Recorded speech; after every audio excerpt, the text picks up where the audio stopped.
ist denn hier passiert? Wer kann das nur gewesen sein? Vor allem, wie kann hier jemand unbemerkt reinkommen? Ja, von mir aus können wir. Habt ihr es denn so eilig? Wir könnten doch eigentlich zu dritt noch ein Glas Wein trinken. Nein, ich denke eher nicht eben. Wollen wir dann? Ja, aber doch bitte nicht die Polizei. Warum denn nicht? Weil er recht hat. Ich habe das mit meinem Zimmer selber gemacht.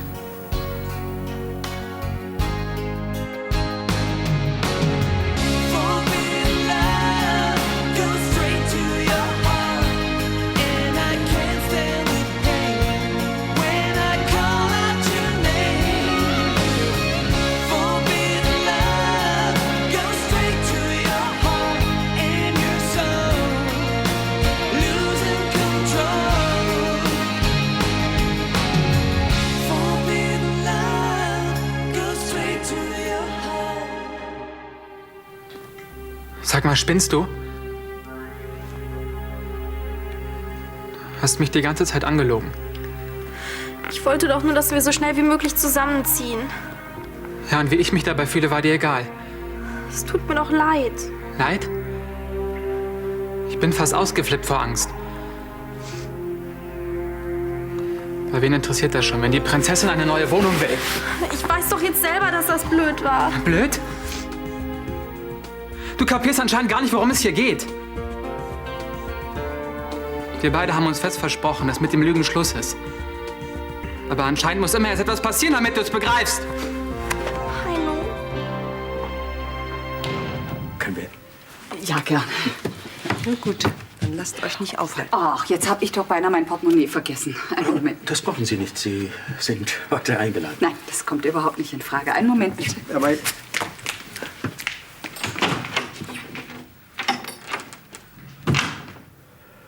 Na, und? Was habt ihr euch vorgenommen? wir gehen essen. So. Ja.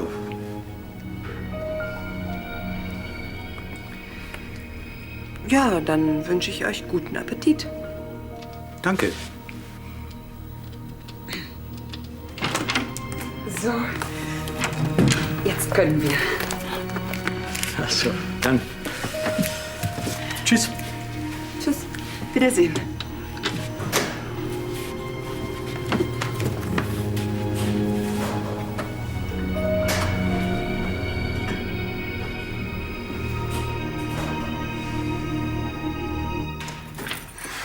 Unglaublich, was sie heute für irgendwelche Bruchbuden an Mieten verlangen. Obwohl die Wohnung am Rheinufer war gar nicht so übel. Vom Abstand für die Küche mal abgesehen, die haben doch einen Vogel. Stimmt, das war ganz schön happig. Irgendeinen Haken gibt es immer. Andererseits, die Wohnung war schon klasse. Und den Abstand, den könnten wir bezahlen. Ich hab doch die Kohle. Spinnst du? Wieso? Dann hätten wir wenigstens schon mal eine klasse Küche. Das kannst du doch nicht machen, du brauchst das Geld. Fragt sich nur, wofür, oder? Dafür, Na was? für deine Zukunft eben. Zukunft. Das hört sich immer so toll an, wenn man das sagt. Du findest schon was Passendes. Du darfst nur nicht ungeduldig werden. Ein Mann mit deinen Qualitäten. Das hört sich sogar noch besser an. Du schaffst das schon, da bin ich mir ganz sicher. Ach ja? Und was ist mit der Wohnung? Später.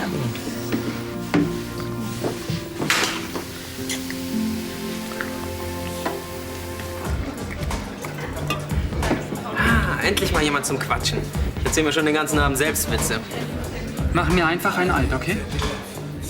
Alles klar. Sag mal, hattest du heute irgendwie Stress? Kommst denn darauf? Na, du müsstest dich mal im Spiegel sehen. Hat dich der Bodyguard wieder zur Schnecke gemacht? Kannst du deine gute Laune bitte nicht an mir auslassen? Danke. Ist ja gut, ich sag nichts mehr.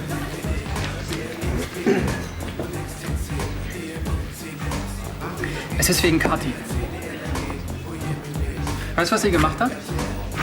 Sie hat ihr Zimmer verwüstet, damit alle denken, dass sie auf dem Schloss nicht mehr sicher ist. Ist nicht dein Ernst. Ich komme mir vor wie der letzte Trottel. Sie hat mich nach Strich und Faden verarscht. Ganz schön abgefahrene Idee. Ach, das findest du auch noch toll, ja? Okay, es war vielleicht nicht ganz fair. aber sie will eben unbedingt mit dir zusammenziehen. Genau da liegt das Problem. Sie will diese neue Wohnung. Was andere wollen, interessiert sie doch überhaupt nicht. Sie hängt eben an dir. Ja, jetzt bin ich aber stolz. Also ich weiß echt nicht, was du hast. In deiner alten WG hat's dir doch sowieso nicht mehr gefallen. Das ist mir egal. Nach der Nummer ziehe ich auf keinen Fall mehr mit ihr zusammen. Ich glaube es einfach nicht. Jetzt hackt doch nicht alle auf mir rum. Ich weiß ja, dass ich Mist gebaut habe. Du machst dich aus dem Staub. Verheimlichst die wichtigsten Indizien und jetzt das. Ich habe doch schon gesagt, dass es mir leid tut. Weißt du, ich mache den Job schon seit Jahren. Und dabei ist mir schon allerhand untergekommen. Aber was du machst, hat nichts mit Mist zu tun, eher mit Dummheit.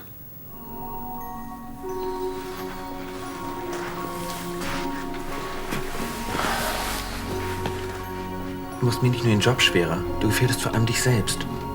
Ich wollte Heino halt umstimmen und da ist mir nichts Besseres eingefallen. Dass du Heino anlügst, ist mir ziemlich egal. Aber ich lasse mir nicht auf der Nase rumtanzen, nur weil ein kleines Mädchen seinen Willen durchsetzen will. Ja, dann schick mich doch zu meiner Mutter nach Singapur. Ich wenigstens meine Ruhe vor deinen Standpauken. Das wäre die beste Lösung. Aber ich tu's nicht. Fürs Erste.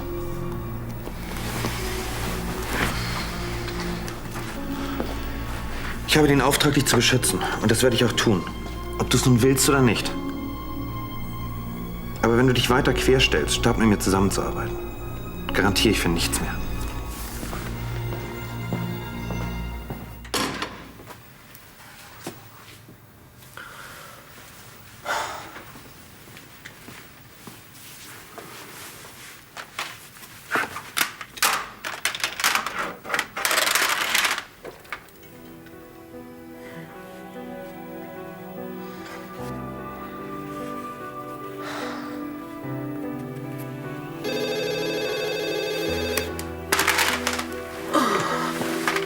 Sander? Hallo Erika. Nina, dich hätte ich ja überhaupt nicht erwartet. Ich wollte mich nur mal kurz melden. Ich habe nicht viel Kleingeld fürs Telefon. Wir warten ja auch die ganze Zeit. Wo bist du denn? In Portugal. Wie geht's Mom? Prima. Sie ist jetzt gerade mit Arno essen. Ja, dann sind wir ja mal wieder beim Thema. Nina, nein, wirklich. Ich komme schon längst damit klar. Es macht mir nichts mehr aus. Bist du dir da sicher? Absolut. Oh, das Geld ist schon aus. Ah.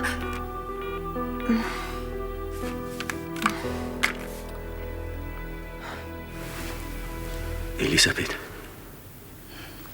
Auf einen wunderschönen Abend. Vielleicht kann ich hoffen, dass dieser Abend etwas Besonderes wird. Vielleicht. Also, auf die Frau, die mich seit Tagen beunruhigt.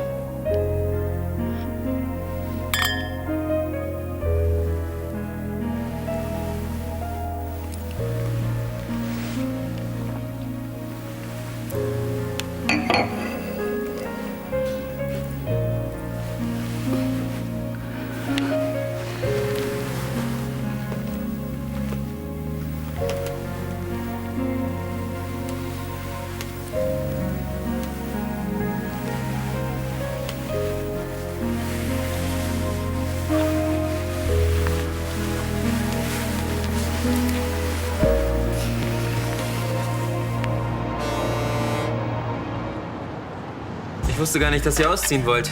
Ja, so wie es aussieht, wird das auch nicht so bald passieren. Ist echt schwierig, was Gutes zu finden. Wir wissen jetzt jedenfalls, was man alles unter Traumlage versteht. Ist immer dasselbe. Wo du hinkommst, wirst du abgezockt. Wir finden schon noch was Passendes. Was sagt eigentlich dein Bruder dazu?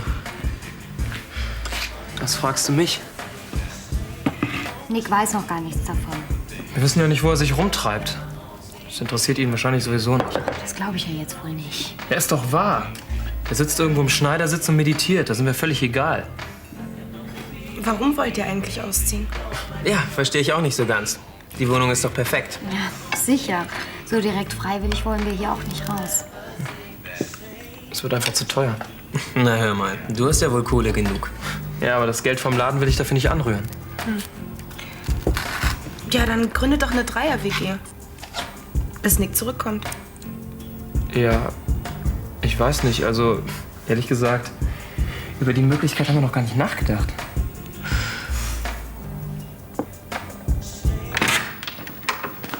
Morgen. Morgen.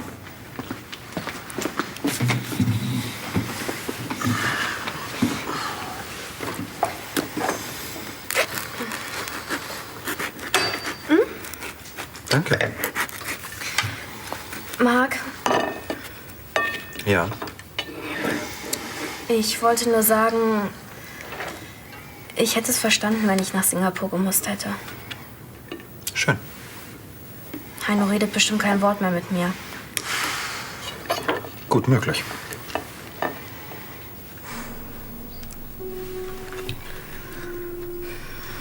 Sag mal, warum will Heino eigentlich nicht mit dir zusammenziehen? Eigentlich müsste er doch ganz versessen darauf sein. Könnte man meinen, aber er hat ein Problem. Mit dir?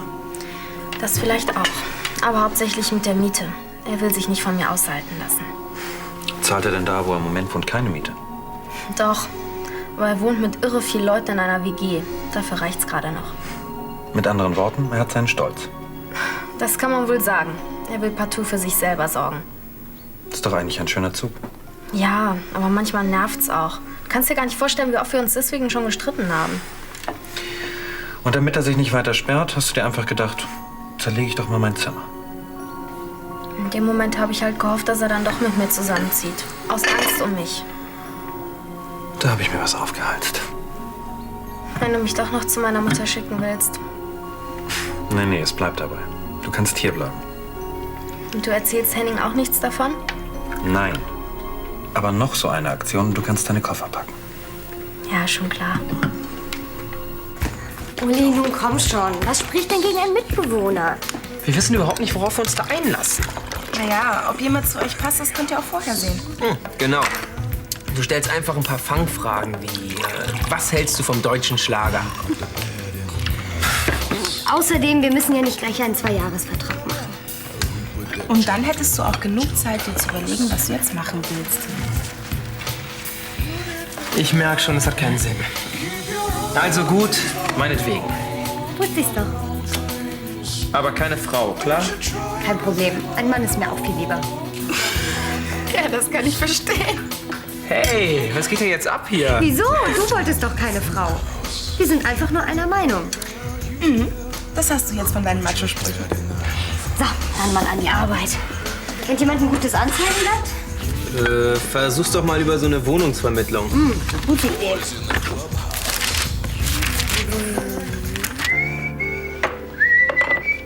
Guten Morgen. Morgen. Brötchen sind da, Kaffee steht auf dem Tisch. Was hat das denn zu bedeuten? Was denn?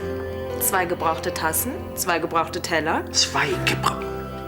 Philipp, er könnte mit mir gefrühstückt haben. Nein, der ist noch im Bad. Und außerdem platzt du vor guter Laune. Und was folgern wir daraus? Dass dein Date mit Ninas Mutter gestern etwas länger gedauert hat. Und dass sie vergesslich ist. Wie kommst du darauf? Oder hat sie ihren Schal absichtlich dagelassen? Könnte ja vielleicht bedeuten, dass sie wiederkommt. Dann hat es sich ja für dich gelohnt, dass Philipp und ich gestern weg war. Steffi? Macht es dir was aus? Wieso? Ist doch deine Sache. Ja, komm. Wenn du ein Problem damit hast, sag es. Nein, wirklich nicht. Es freut mich für dich. Für euch beide. Das ist schön. Vor allem freut es mich für Mama. Was sagst du? Nichts. Nur, dass der Kaffee noch so schön heiß ist.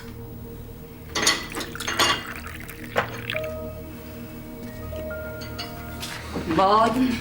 Nanu, ich dachte, Sie schlafen noch. Ich war Brötchen holen.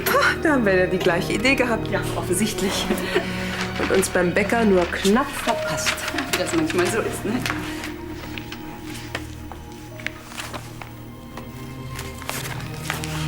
Also ich bin ehrlich gesagt überrascht, dass Sie schon auf sind. Es muss doch gestern Abend sehr spät geworden sein. Dann haben Sie gar nicht gemerkt, wann ich nach Hause gekommen bin? Ich muss schon tief und fest geschlafen haben. Und allzu früh bin ich auch nicht ins Bett gegangen. Ja, es war wohl recht spät. War es denn ein netter Abend? Ja, doch, das könnte man sagen. Bitte. Ja, Nina hat übrigens angerufen. Sie lässt Sie sehr herzlich grüßen. Ach, na, endlich. Wohin hat sie es denn verschlagen? Nach Portugal. Schön. Ja. Und was erzählt sie? Auch alles Mögliche. Wir haben uns sehr gut miteinander unterhalten. Ganz so, als hätten wir nie ein Problem gehabt. Oh, das freut mich. Schön. Tut uns leid, aber Schlagzeug, das ist nicht so unser Ding. Vielleicht suchst du dir lieber was mit einem schalldichten Übungsraum. Okay, dann sage ich mal Tschüss. Ja, tschüss und viel Glück noch. Eindeutiger Fall von Fehlbesetzung, würde ich sagen. Das war ja wirklich ein komischer Typ. Schlagzeug. Ich habe euch gleich gesagt, die Idee ist total bescheuert. Jetzt stell dich mal nicht so an. Das war gerade mal der allererste Kandidat. Ich sag's dir, das wird genauso wie mit den Wohnungen. Irgendeine Macke haben die doch alle. Wenn du jetzt doch nicht mehr willst, dann sag es wenigstens. Nein, ich meine nur, vielleicht sollten wir mal über Alternativen nachdenken.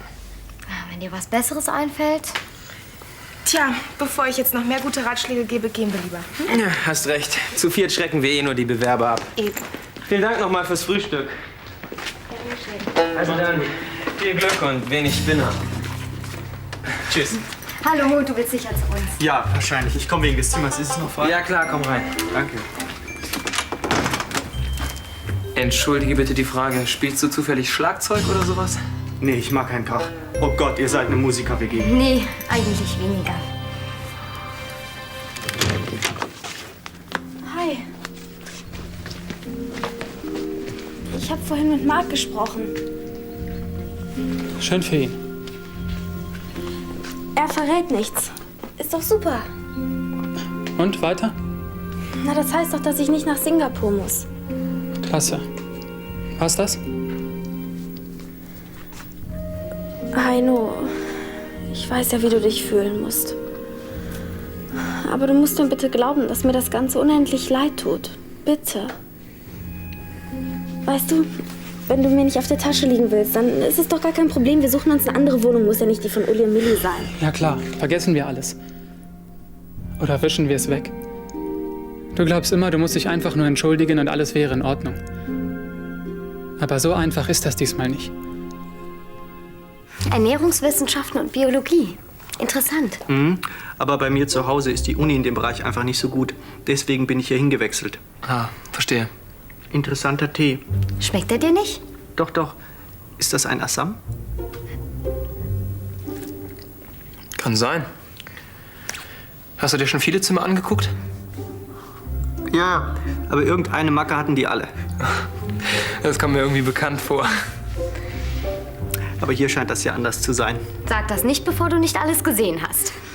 Also, das Gästezimmer ist vorne links und rechts durch geht's zum Bad. Guck dir ruhig alles in Ruhe an. Danke.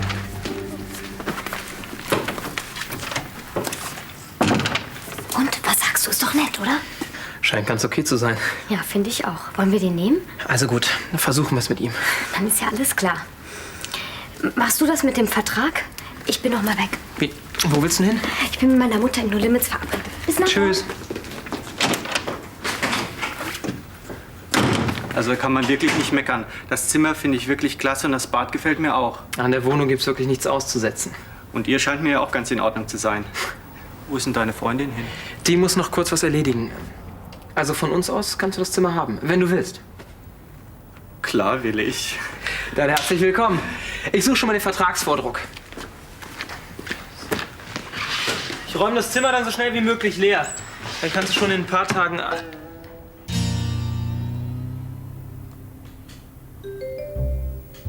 Ich würde lieber gleich einziehen. Wäre das ein Problem für euch? Jetzt sag doch auch mal was. Ich hab's doch eingesehen. Sowas kommt auch nie wieder vor. Der Spruch kommt mir bekannt vor. Ja, wir haben es uns versprochen, ich weiß. Du begreifst es aber immer noch nicht. Ich verstehe einfach nicht, warum du zu stolz bist, mit mir zusammen zu wohnen. Und wenn ich nicht will, versuchst du es auf die linke Tour. Weil du immer deinen Dickkopf durchsetzen musst. Wie oft soll ich mich denn noch entschuldigen? Die Aktion war blöd. Willst du das schriftlich?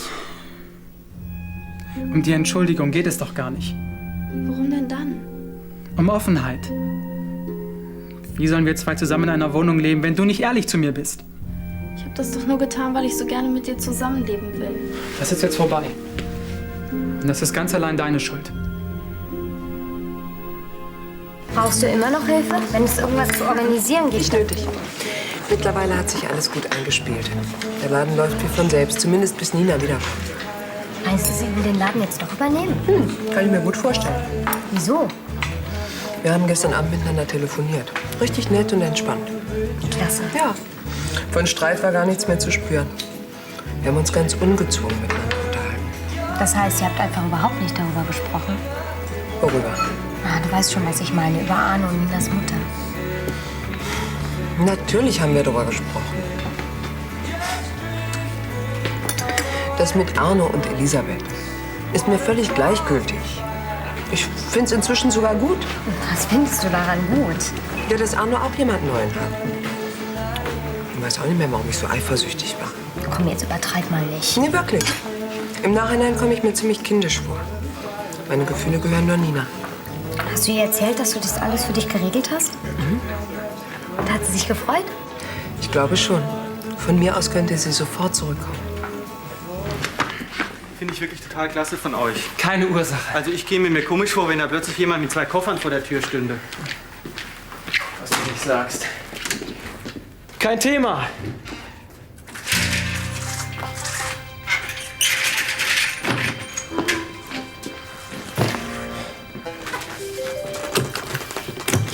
Milli und Uli, sind das eure richtigen Namen? Nee, Milena und Ulrich.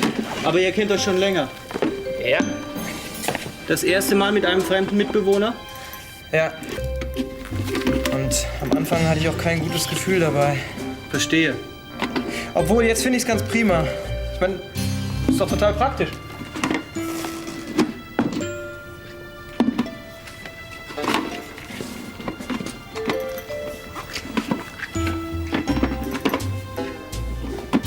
Was soll denn das werden?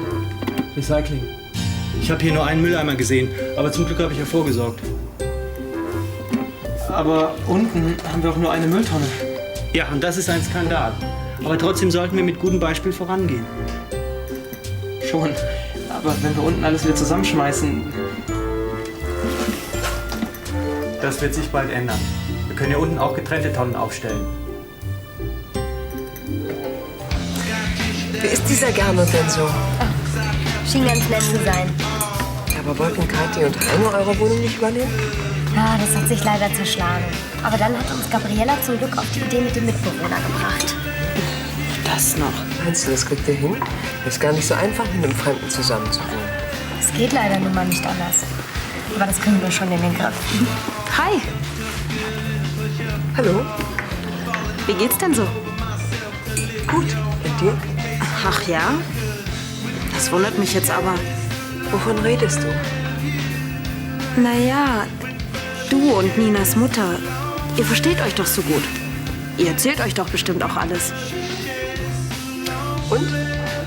Dann müsstest du doch wissen, dass sie jetzt ständig mit Arno zusammen ist. Ja. Und? Dann ist es dir wahrscheinlich egal, dass die beiden miteinander geschlafen haben.